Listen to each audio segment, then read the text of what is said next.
Hi, இந்த வீடியோவில் நம்ம பைத்தானுடைய பேசிக் ஃபீச்சரான இன்டென்டேஷன் அப்படின்னா என்னன்னு பார்ப்போம். ஃபர்ஸ்ட் பைத்தன் இன்டென்டேஷன்னா என்னன்னு பார்ப்போம். அதுக்கப்புறமா இன்டென்டேஷன் நம்ம கரெக்டாக ப்ராப்பராக கொடுக்கல அப்படின்னா என்ன மாதிரி எரர் வரும் அப்படின்னு பார்ப்போம். மூணாவதாக நம்ம இன்டென்டேஷன் எந்த இடத்துல யூஸ் பண்ணணும், எந்த இடத்துல யூஸ் பண்ணக்கூடாது அப்படின்றத இந்த வீடியோவில் பார்ப்போம். நம்ம சப்ளைம் டெக்ஸ்ட் ஓப்பன் பண்ணிட்டோம். ஸோ இங்கே ஒரு நியூ ஃபைல் க்ரியேட் பண்ணி அந்த ஃபைல் வந்து நம்ம சேவ் பண்ணிக்குவோம். ஸோ நான் நார்மலாக டெஸ்க்டாப்பில் சேவ் பண்ணிக்கிறேன். So indentation.py. Okay, so first indentation அப்படின்னா என்னன்னு தெரிஞ்சுக்கணும்.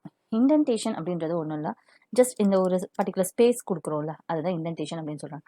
ஸோ ஒரு லைன் ஆஃப் கோட் இல்லைன்னா ஒரு ஸ்டேட்மெண்ட் ஆஃப் கோட் நம்ம எழுதும் போது இன்டென்டேஷன் வேணுமா வேணாமா.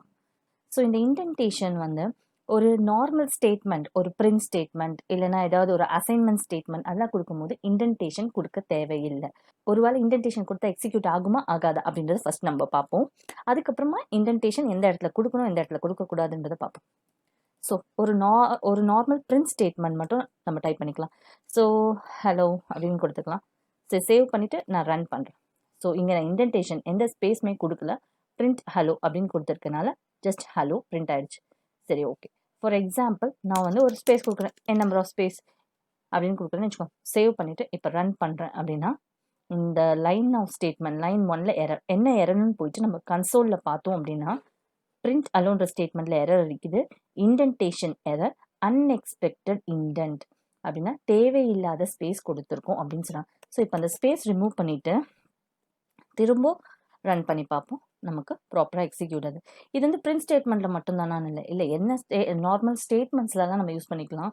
அதாவது நார்மல் ஸ்டேட்மெண்ட்ஸையும் அது மீன் பண்ணுது. ஃபார் எக்ஸாம்பிள் ஒரு அசைன்மெண்ட் ஸ்டேட்மெண்ட், இப்போ ஏக்கு வந்து நான் வேல்யூ வந்து ஈக்குவல் டு 1 அப்படின்னு நான் வந்து எழுதுறேன். அடுத்ததாக வந்து பிரிண்ட் ஏ பிரிண்ட் ஏ அப்படின்னு கொடுக்குறேன்னு வச்சுக்கோங்க. இப்போ இதை நான் ரன் பண்ணேன்னா ஹலோன்றது பிரிண்ட் ஆயிடுச்சு, அப்புறம் ஏன்றதை 1ன்னு அசைன் பண்ணல, அது ஒரு ஸ்டேட்மெண்ட். அதுக்கப்புறம் பிரிண்ட் ஏன்னு கொடுத்துருக்குது இன்னொரு ஸ்டேட்மெண்ட்.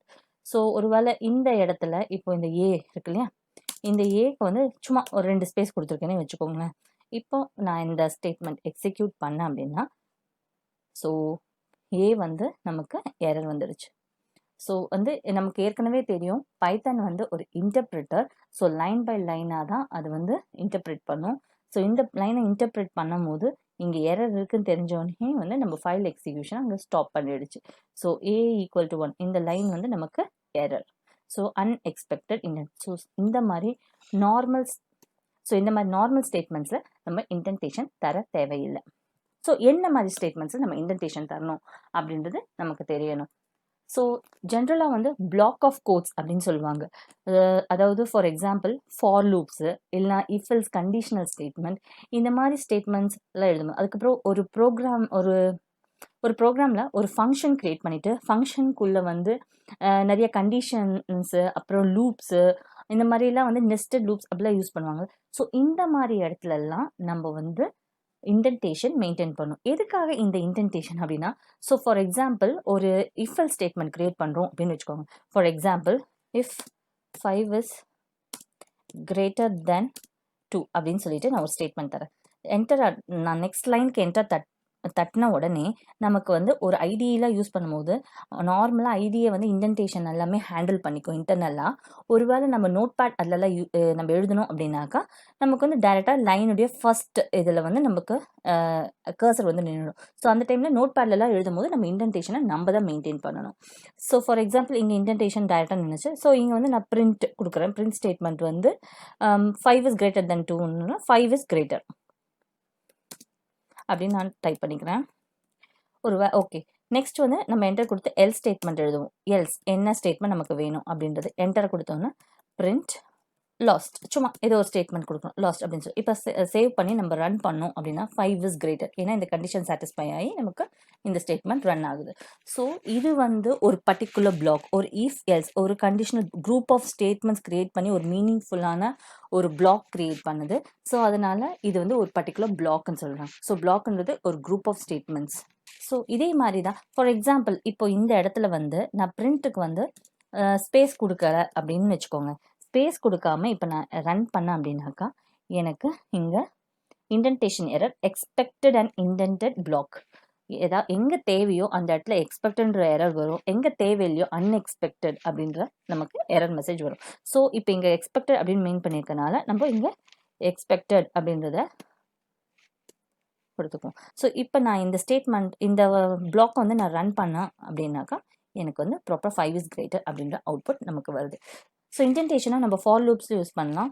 ஸோ ஒரு ஃபார் லூப் கிரியேட் பண்ணுவோம். ஸோ நம் ஈக்குவல் டு நம்ம வந்து லிஸ்ட் வந்து ஓப்பன் அண்ட் க்ளோஸ் ஸ்கொயர் ப்ராக்கெட்டில் இது மென்ஷன் பண்ணுவோம்.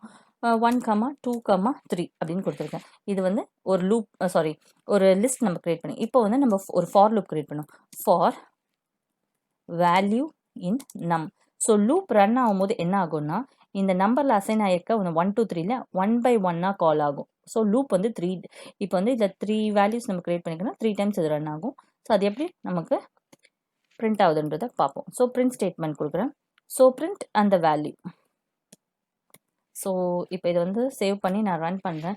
ஸோ நம்மளுக்கு ஃபஸ்ட்டு பிளாக் இருக்கு இல்லையா, இந்த பிளாக் ஸ்டேட்மெண்ட் ஃபஸ்ட் ரன் ஆகுது, 5 இஸ் கிரேட்டர். அப்புறம் அடுத்த பிளாக் வந்து இந்த பிளாக் ஃபார் பிளாக், அதாவது லூப், அது வந்து 1, 2, 3 அப்படின்னு சொல்லிட்டு நமக்கு ரன் ஆகுது. சரி, ஓகே. ஸோ ஒரு வேளை இங்கே வந்து இந்த 4 ஸ்பேஸ் இல்லாமல் நான் இப்போ ஒரு 8 ஸ்பேஸ் அப்படின்னு கொடுக்குறேன்னு வச்சுக்கோங்க. 2 ஸ்பேஸ் கொடுத்துருக்கேன், இங்கே வந்து 8 ஸ்பேஸ் கொடுத்துருக்கேன் மொத்தம். ஸோ இப்படி கொடுத்து நம்ம ரன் பண்ணாலும் நமக்கு ரன் ஆகும். அதாவது ஒரு பிளாக்குக்குள்ள ஒன்ஸ் நீங்கள் வந்து அட்லீஸ்ட் 1 இன்டென்டட் ஸ்பேஸாவது இருக்கணும், ஒரு ஸ்பேஸாவது இருக்கணும். ஆனால் பைத்தானில் ரெக்கமெண்டட் என்னென்னா 4 ஸ்பேஸ். இப்போ நம்ம இங்கே 8 ஸ்பேஸ் கொடுத்துருக்கோம். ஸோ ஸ்டில் அது ப்ராப்பராக ரன் ஆகும். ஒருவேளை இன்டென்டேஷனே கொடுக்கலனா மட்டும்தான் நமக்கு எரர் காட்டும். அட்லீஸ்ட் 1 இன்டென்டேஷனாவது நம்ம கொடுக்கணும், அதாவது ஒரு ஸ்பேஸாவது நம்ம கொடுக்கணும். பட் நம்ம இங்கே 8 ஸ்பேஸ் கொடுத்துருக்கோம், பட் ஸ்டில் இது ரன் ஆகுது. ஃபார் எக்ஸாம்பிள் இங்கேயே நான் இன்னொரு பிரிண்ட் ஸ்டேட்மெண்ட் டைப் பண்ணுறேன்னு வச்சுக்கோங்களேன். பிரிண்ட் IMN அப்படின்னு கொடுக்குறேன். So control B. இப்போ பாருங்க, ஒவ்வொரு லூப்பும் ரன் ஆகி வரும்போது 2 பிரிண்ட் ஸ்டேட்மெண்ட்டும் நம்ம எக்ஸிக்யூட் ஆகுது. ஸோ இப்போ ஃபர்ஸ்ட் லூப்பில் நம்ம 4 ஸ்பேஸ் மட்டும் கொடுத்துக்குவோம். ஃபர்ஸ்ட் பிரிண்ட்டில் 4 ஸ்பேஸு, செகண்ட் பிரிண்ட்டில் வந்து நமக்கு 8 ஸ்பேஸ் இருக்குது இங்கே. ஸோ இங்கே வந்து இன்டென்டேஷனே டிஃப்ரெண்ட்டாக இருக்குது. ஸோ இப்போ இதில் என்ன எரர் வரும் அப்படின்றத பார்ப்போம். பார்த்தீங்களா, பிரிண்ட் IMN இதில், அதாவது செகண்ட் பிரிண்ட் ஸ்டேட்மெண்ட்டில் தான் நமக்கு எரர் வருது, அன்எக்ஸ்பெக்டட் இன்டென்ட். அதாவது ஒரு பிளாக்குள்ளே வந்ததுக்கு அப்புறமா இன்டென்டேஷன், அதுக்குள்ளே நம்ம எத்தனை ஸ்டேட்மெண்ட்ஸ் எழுதினாலும் அந்த இன்டென்டேஷன் எல்லாமே வந்து சேம் இன்டென்டேஷனாக இருக்கணும், அது ஃபாலோ பண்ணணும். மேபி இந்த பிரிண்ட் ஸ்டேட்மெண்ட் ஃபஸ்ட்டு ஸ்டேட்மெண்ட் வந்து 8 ஸ்பேஸ் ஃபாலோ பண்ணுச்சுன்னா செகண்டும் வந்து 8 ஸ்பேஸ் தான் ஃபாலோ பண்ணும். ஃபார் எக்ஸாம்பிள் இப்போ நம்ம இதை ரன் பண்ணுவோம், IMN, இதுவும் வந்து தப்பு. ஏன்னா unintended does not match any outer indentation level. So அதாவது இந்த இன்டென்டேஷன் லெவலில் வந்து இந்த செகண்ட் பிரிண்ட் ஸ்டேட்மெண்ட் மீட் பண்ணலை அப்படின்னு சொல்கிறாங்க. ஸோ இப்போ இதுக்கும் வந்து அந்த 8 ஸ்பேஸ் கொடுத்து நம்ம ரன் பண்ணணும்னா நமக்கு அவுட்புட் வருது. ஸோ இதுதாங்க இன்டென்டேஷன் வந்து ஒரு பிளாக் ஆஃப் கோடுக்கு எவ்வளோ இம்பார்ட்டன்ட். பைத்தானுக்கு வந்து இந்த இன்டென்டேஷன் வந்து ரொம்ப முக்கியம். இது வந்து ஒரு செட் ஆஃப் பிளாக் ஆஃப் கோடில் நம்ம வந்து ப்ராப்பராக ஸ்டேட்மெண்ட்ஸ் எழுதியிருக்கோமா இல்லையா அப்படின்றது எல்லாமே நம்ம செக் பண்ணுறதுக்கு தான் இந்த பைத்தானில் இன்டென்டேஷன் யூஸ் பண்ணுறோம், இந்த ஃபீச்சரை யூஸ் பண்ணுறோம். இதே வந்து மற்ற நிறைய லாங்குவேஜஸ்லாம் இன்டென்டேஷன் யூஸ் பண்ணுறாங்க.